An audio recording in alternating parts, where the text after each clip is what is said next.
Today we're going to talk about how to really prevent lateral movement. I'm Ewan Brown, technical consultant at Somerford Associates, and I'm joined with Mark Lillywhite, SE from Delinea. So with privilege control for servers, we're going to look at enforcing and centralizing authorization controls for users to prevent lateral movement. Lateral movement is one of those challenges that organizations face today. So what is the problem we have with lateral movement? So we have users who log on to target systems, and then from there they can move from one system to the next system. And I have a customer who has nearly 1,000 systems with this exact problem. They have users that log on with SSH keys, and from there they log on to multiple systems within their environment without any further controls. So what we typically find is that the first approach, and it's a good approach, is to introduce a vault.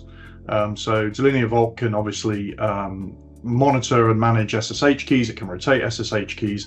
And so by doing that, you effectively MFA and make sure the user is who they say they are. They use a vaulted set of credentials to log on. And that's a really good first step, but it doesn't prevent lateral movement in itself.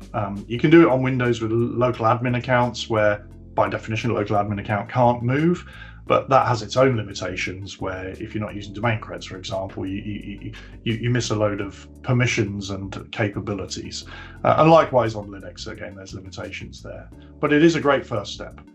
What we do see though, is that if you introduce the privilege control for servers agent, which talks to the same platform that the Delinea Vault talks to, that gives you the ability to define very granular policy per user and allow users to log on to certain boxes and not to other boxes, to be MFA'd on logon or MFA on access to the vault or both.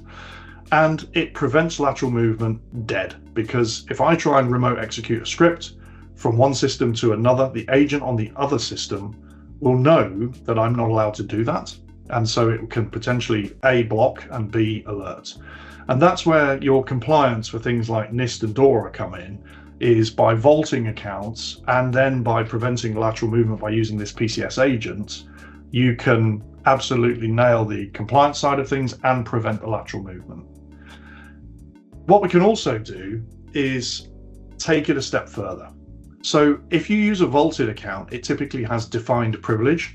And so when you log on to a system, guess what? You've got that defined privilege. So whilst you may be able to log on to multiple systems and remotely laterally move between those, and that's okay, right? Because people do that all the time. If you have too much privilege on all of those systems, that can be a problem. Maybe you'd make a mistake as a user. Maybe a malicious actor can get hold of those creds and try and use them to run other software or elevate stuff. So what the PCS agent can do is it can control exactly what commands in Linux and Unix are able to be executed.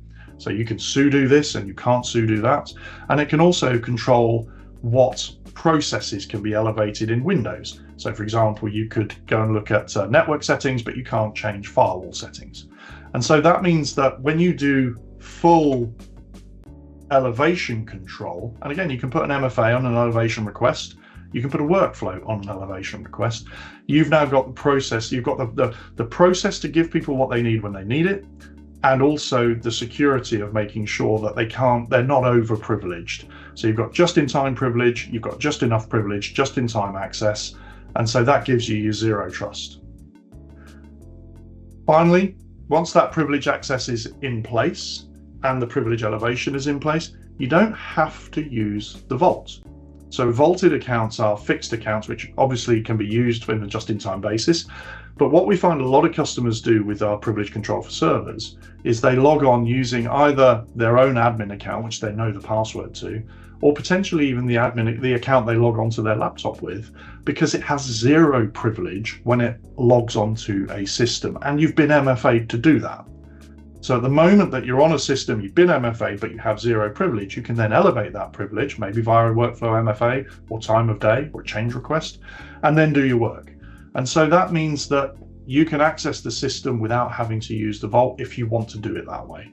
And that just makes it easy for users to adopt, particularly Linux users who tend to use things like MobaXterm. PuTTY, tools of their choice. And so by allowing them direct access, it means that they don't have to change the way they work, but we've just controlled everything they can do and everything they can elevate on the systems they're accessing.